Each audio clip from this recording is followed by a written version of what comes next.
blessing at biyayan dala-dala at hindi na mawawala. Ikaw lang ang nag-iisa. Kuya Bal, walang katumbas ang dinulot mong saya sa mga taong tinulungan mong hindi naging iba. Itinuring silang kapamilya kahit di mo kadugo. Ginabayan, inalalayan mo sila ng totoo. Tunay na walang katulad kaya ka pinagpapala. Sana ingatan mo pati ang kalusugan mo. Ikaw ang liwanag sa dilim at sa kanila naniwala. Kuya Bal na walang sawang tumutulong na may pag-usa. Di namin malilimutan mga mabuti mong gawa. Nakasubaybay kami lagi na handang tulungan ka.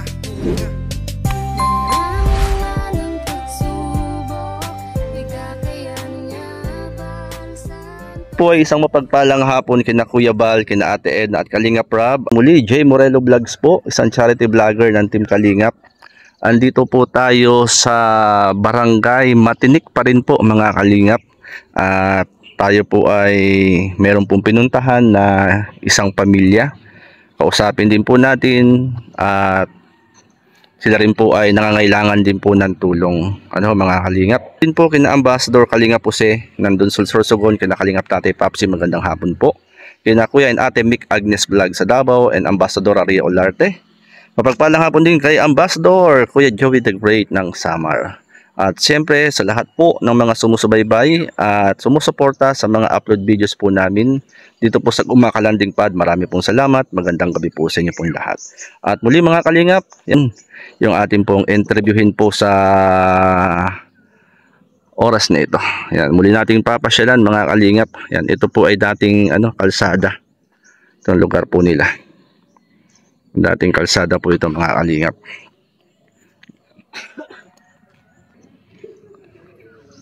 Yan ate, magandang hapon po. Magandang hapon din po naman sa inyo. Magandang hapon po sa inyo, mag-iina.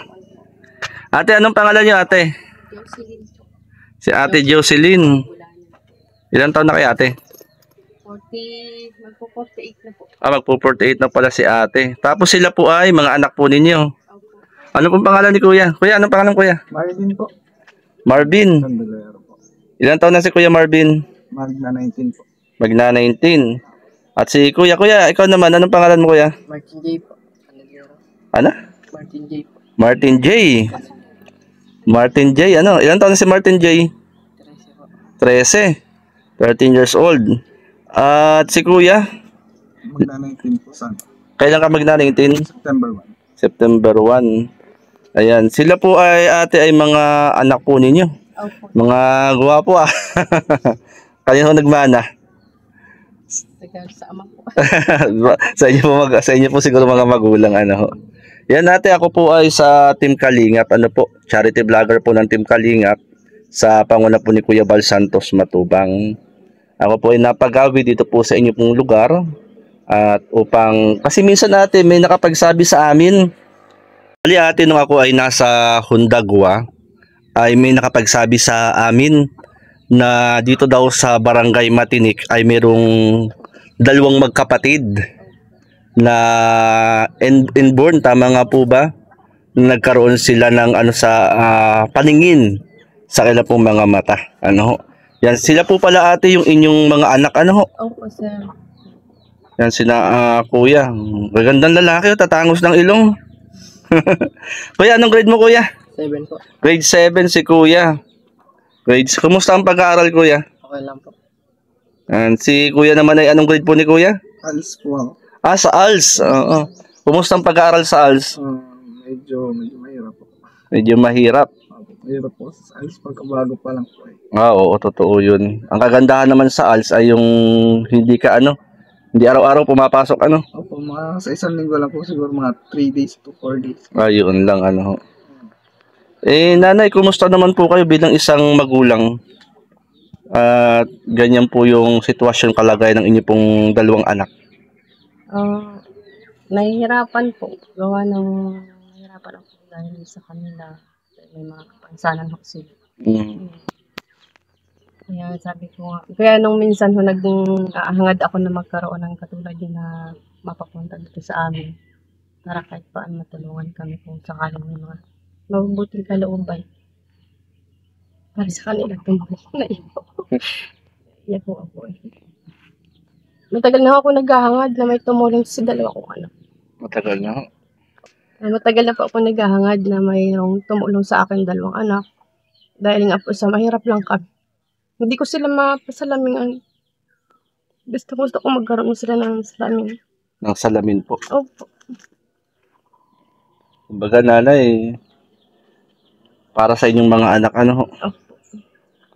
Bali, ilan po sila magkakapatid? 7 po sila, sir. 7 sila at sila ay ilan pong kasama nyo rito sa bahay nyo? Sila pong 2, tapos 2 ko pong apo. Bali, 2 Bali, 4 apo. po kami. Bali, 4. Saka yung inyong mister, ano ho? Opo. At nanay, sila kuya, ibig sabihin ay sa inyong mga anak, sila lang po yung Opo, sila. nagkaroon ng ganyang ano? Sila lang pong 2 yung naging gayaan. Mga normal naman po yung mga panganay mo. Hindi ko nga po alam kung ba't sila yung nagkagayaan. Ano po basta magkasunod na isinilang? Opo. Magkahalubaybay, kumbaga. At to si kuya. Kuya, sabi ni nanay mo na matagal na si nanay naghahanap ng ano pwedeng makatulong sa inyo. Opo. Kaso, ano ano lang yung probinsya namin. Mahirap masyado puntahan. Kasi yung mga, nasa, lang po, nasa Manila lang.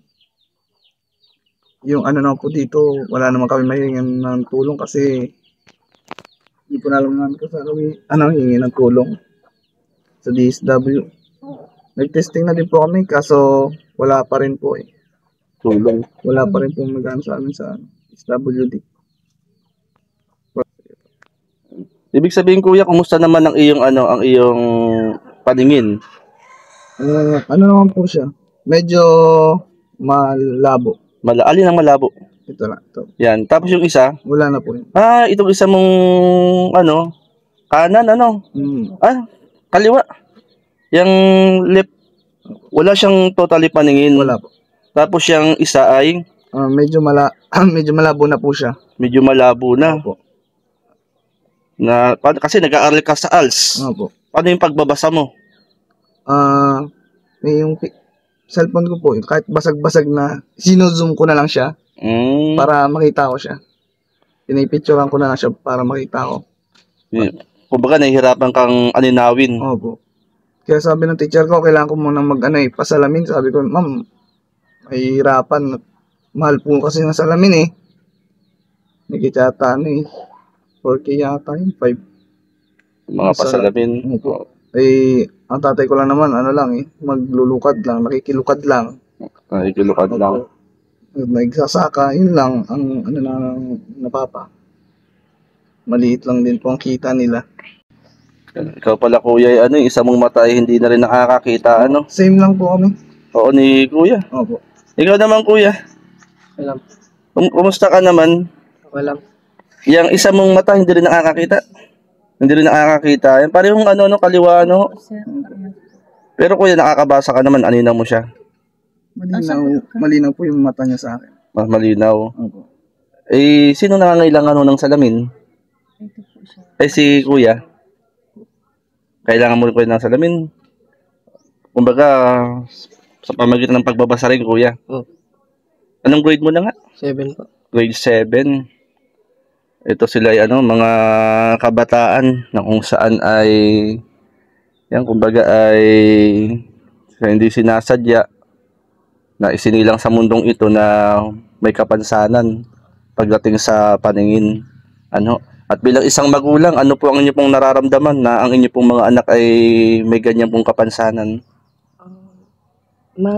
Masakit po sa akin bilang isang magulang magkaroon ng anak na ganyan may kapansanan dahil katulad namin mahirap. Hindi namin ma-actionan agad yung mga pangailangan nila. Dahil kami mahirap nga lang.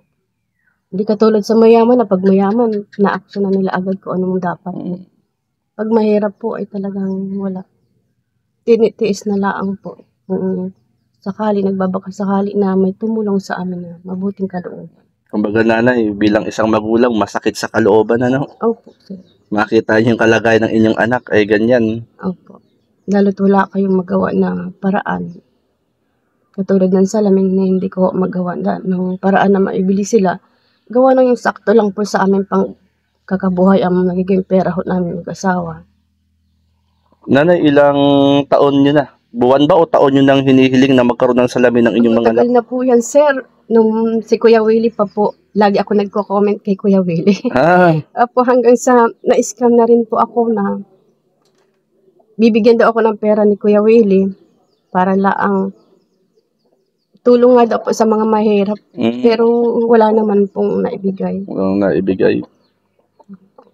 Matagal na pong panahon. Maliliit pa lang po sila. Hmm. Maliliit pa lang po yan. Kumbaga, nung una pa man nanay, kayo ay naghahanap na kung paano. Naghahangad na po ako na sana ay may mga taong mabuti ang kalooban na tumulong sa kanila. Ng anak ko yan, no? Kumbaga, bila ako magulang din kasi ako eh. Alam ko po yung damdamin ng isang magulang. Ano? At eto, mga kalingap, sina kuya. Kuya, meron ka gustong panawagan sa mga makakapanood nito? Sana po sa mga babait po na makakatulong po sa amin. Sana po makapagpasalamin na po kami nung kapatid ko para luminaw na rin yung paningin ko kahit papaano. Kasi medyo malabo siya eh. Medyo malami. Opo. Yun pala si kuya, ano? Sa ALS ka, kuya, nag-aaral, ano? Alis. Sa ALS, anong grade? Ano pa lang po, bago pa lang po kasi ako nag-aaral. Hmm? Grade 1 po. Pero po yung pag nakapasa naman po ako ng mga grade 7 na po. Oo, yun maganda ron pag nakapasa sa ALS. Pag nakapasa po ako doon. Magsipag mag-aral, ano? Para sa, ano, kasi hindi habang panahon, kasama natin ating mga magulang. Ano? Kaya doon sa mga kapalo nito, ano, kuya, ano? Yung salamin. Opo. Ito, mga kalingap, yung kahilingan lang nung magkapatid. Ikaw, kuya, anong kahilingan mo rin? Amin din po. Salamin din. Para sa pag-aaral. Ayan, nanay, ano, parehas. Iisa ang inyong, ano, mithiin na mag-iina. Opo, sir. Ang salamin. Laking bagay din po yan. Kasi nga, totoo, nanay, kapag medyo malabo ang paningin, ako, may salamin na rin ako eh. Kapag malabo ang paningin, hindi mo babasa. Opo, talagang mahirap makabasa. Lalo na kung nag-aaral kagaya nila. Opo. Ito nga po, ako'y naawa dito dahil hindi nga po siya makapagbasa ng dahil nakagayaan po siya. Grade 1 pa lang po yan, nakagayaan na siya talaga. Nakadikit na halos sa mata niya. Mababasa niya. Kaya gustong-gusto ko magkasalamin mo siya. Hirap ka palang bumasa, kuya, ano? Kuya, paano pag nagbabasa ka? Anong ginagawa mo? Halimbawa, libro. Nilalapit mo sa ano mo? Picture ko lang po siguro. Eh kung libro lang, talagang inaaninaw mo. Kasi sa camera, i-zoom, mababasa. Hindi na kailangan inapit. Pag po sa libro, maliit po talaga. Saka medyo parang malabo rin yung libro. Maliliit ang sulat po ay kaya hindi ko lalo makita. Kaya dinidikit na niya ng halos yung mata. Sabi ko, nakikita mo pa ba yan? Dikit na ho. Klase ko pa minsan eh, nasa nasa unahan na ako eh. Nasa unahan yung mga klase ko eh. Oo. Nasa unahan ka na. Pinapapicture na sa akin yung mga mga pinapagawa sa amin ng teacher namin. Kuya, anong pangarap mo? Gusto mong maging ano? Simple lang naman po pangarap. Magkatrabaho lang naman ng ayos tapos gumanda yung buhay namin. Kapag kahit ano po, wala po kasi ako masyado naisip na ano. Oo. Yun pa. Ikaw, kuya, ano ang pangarap mo sa buhay? Gusto mong maging ano? Ano po? Engineer po. Ano? Engineer. Oh, engineer. Aba, walang imposible kay Lord, kuya. Yan, ba't engineer ang pangarap mo? Mataas pang ang sweldo ko doon. No, para makatulong sa pamilya, ano. Yan, kung ba nakakatuwa naman, nanay, ang mga anak po ninyo, ano. Kaya sa mga makakapanood po nito, mga kalingap, mga makakapanood po nito, ito in-interview po natin yung mag-iina na matagal na pala ninyong ano. Opo, sir, maliliit pa po yan. Ano pa lang po, yung umpisa ng pag-aaral pa lang nila, doon ko inano na gusto ko mapasalamin talaga sila at talagang malabo talaga ang ilang. Kanina na kayo na lumalapit? Marami na kayo nilapitan? Doon pa lang po sa kay Dr. Oh.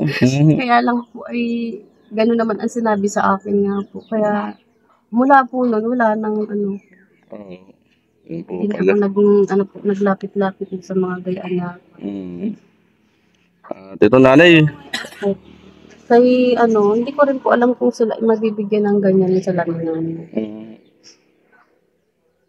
Pero sana nga po may tumulong sa kanila para makapag-aral po sila ng maayos. Pray natin nanay Kuya, pray natin kuya Opo. na may hipuin si Lord na yung kahilingan ninyong mag-iina para sa inyo na magkapatid ay may hipuin si Lord na ipagkaloob ng Panginoon Ano naman ay sabi nga ay tayo naman ay humihingi ng tulong dahil wala tayo. Kung kaya natin, bakit tayo hihingi ng tulong, di po ba? Yan po yung po natin diyan. Kaya nanay, yan sa inyong dalawang magkapatid. Sipag lang sa pag-aaral Opo. Kumbaga ay walang aksidente. Isinilang tayo sa mundong ito na laging may plano si Lord. Yan. Laging may plano ang Lord. Bakit kayo ay ang inyong paningin na hindi nakakakita ang inyong isang mata? May plano si Lord, hindi para kayo ay parusahan o ano pa man. Kasi sa Biblia, meron pong ganyan na meron pong bulag. Ang sabi ng mga tao sa Panginoong Hesus, sabi, Panginoon, bakit na isinilang na ganyan ang taong yan? Dahil ba sa kasalanan ng kanyang mga magulang o kasalanan ng mga taong yan? Bakit sila nagkaganyan? Bakit nawala ng paningin? Bakit may sakit? Alam po ba ninyo ang sagot ng Panginoong Hesus? Sabi ng Panginoong Hesus, naging bulag ang taong yan hindi dahil sa kasalanan ng kanyang magulang at hindi rin dahil sa kasalanan nila, kundi isinilang silang ganyan upang mahayag ang kapangyarihan ng Diyos. Upang mahayag ang kapangyarihan ni Lord. Ibig sabihin, lahat tayo sa mundong ito ay isinilang anuman ang kalagayan at katayuan natin sa buhay, laging may plano si Lord. Maganda ang plano ng Panginoon. Naniniwala ba kayo, nanay? Kuya, naniniwala ka may plano si Lord sa iyo? Sa kay kuya? Yan, lagi may plano ang Lord sa atin. Sige po, tayo ay manalangin. Upo na lang po. Sige, tayo manalangin. Panginoon, dinadalangin ko po sila na mag-iina. At batid mo po, Panginoon, ang laman ng alam po mga puso't isipan, mga munting kahilingan po nila, Panginoon. Dalangin ko po, O Diyos, na humipo ka po ng puso upang ang alam po mga kahilingan ay magkaroon po ng kaganapan at katuparan. Pagpalain mo, Lord, ang kalapong pamilya, maging alam po mga pangangailangan. Salamat po sa ngalan ni Jesus. Amen. Ayan. Ate tayo ay ipag-pray natin. Walang imposible kay Lord. Sir, salamat Yan. po naman. Kuya, pag-pray natin Pag-pray natin, malay natin, may hipuin si Lord na makatulong sa inyo. Yan kuya, gustong-gusto mo ba talagang mabasa ang mga pinag-aaralan mo? Opo. Yan. Ang kailangan ay Salamin. salamin ang kailangan. Salamin ang kailangan magamit sa pag-aaral. Ikaw din kuya, ganun din Ayan, mga bata pa kayo. Malayo pa ang lalakbayin. Yung mga pangarap nyo sa buhay ay huwag yung bibitawan. Darating ang araw, magkakaroon ng kaganapan, katuparan yan. Ayan, maraming salamat po sa inyo. Po? Loobin ni Lord. Pag-pray po natin. At kapag may hini po si Lord, agad po akong babalik po sa inyo. Salamat po and God bless po sa inyo. God bless po. Ayan po mga kalingap, na pasyalan natin yung mag-iina na kung saan matagal na palang panalangit kahilingan ng isang magulang na magkaroon na 2 anak na nahihirapang bumasa dahil nga po ay sa kalagayan po ng kanila pong mga mata. At yun po yung kanila pong kahilingan. At pag-pray din po natin may gamitin na instrumento si Lord dun sa kahilingan ng mag-iina at ng 2 bata. At mga magagandang lalaki pa man din ka yan, malaking tulong yung sila po ay magkaroon po ng salamin. Yan, kaya maraming pong salamat mga kalingap, ano po, at magandang gabi po sa inyo pong lahat. Yan, shout out sa bawat premier ko po sa gabing ito, kina Sir Berador, shout out Sir Berador sa presidente ng team Karipa, kina Kalingap Super Mario, Sir Maestro 21 TV, Ma'am Bing Delpin Mix TV, Ma'am Dolces Channel, magandang gabi po sa inyo. Tita Inday PB, kina Ate Dol Dumundon, magandang gabi po sa bawat isa. Kina Arvin Quistol, magandang gabi po. At sa inyo po na kung saan ay naandyan, laging sumusuporta sa amin dito po sa Team Kalingap, sa panguna po ni Kuya Bal Santos Matubang. Kasama natin dito sa Gumakalanding Pad, yan sina Kalingap Lydia, Maramara 77 Vlogs, Billiones Mix Vlog. O-support din po Shirley Morelo Vlogs, ano po, yung muntin channel ng akin pong may bahay. Yan, marami pong salamat mga Kalingap, maraming salamat po sa inyo pong nanonood sa gabi pong ito. Hindi ko man po mabanggit ang inyo pong mga pangalan. Maraming pong salamat. And God bless po, mabuhay ang Team Kalingap. J. Morelo Vlogs, kabahagi sa paglanga, tuwang ng mga tao na lubos na naghihirap. Kadyos at mga tao, yan si Kuya J. Morelo. Kuya J. Morelo Vlogs, tumutulong din sa tao, bahagi sa paglanga.